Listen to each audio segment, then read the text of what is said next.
الله على القوم الظالمين وسيعلم الذين ظلموا ما يعملون. یا اللہ ہمارے اس قلیل توسل کو اپنی بارگاہ میں قبول فرما. یا اللہ اسے ہمارے گناہوں کی بخشش کا ذریعہ قرار دے. یا اللہ بروز معاشر شفیع معاشر حضرت زہرا سلام اللہ علیہ کی شفاعت نصیب فرما.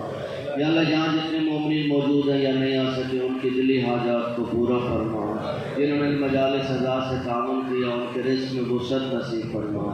ان کے مریضوں کو دیگر مومن کے مریضوں کو شفا کامل و عاجل نصیب فرما. ان کے مرحومین کی مغفرت فرما. جوار اہل بیت میں جگہ نصیب فرما. لوائے ہم کا سایہ نصیب فرما. یا اللہ جن مومنین نے دعائیں سے میں لگائیں علیم بذات صدور ان کی دعائیں اپنی بارگاہ میں مستجاب فرما. یا اللہ کرونا سے نجات نصیب فرما. یا اللہ مقامات مقدسہ کی حفاظت فرما. یا اللہ در حج و زیارات کا شرف نصیب فرما. آقا مولا امام علیہ السلام کا جلد ظہور فرما. آقا کے قدموں میں جامع شہادت کی سعادت نصیب فرما. ہماری دعائیں اپنی بارگاہ میں مستجاب فرما. اللہم صلی علی محمد.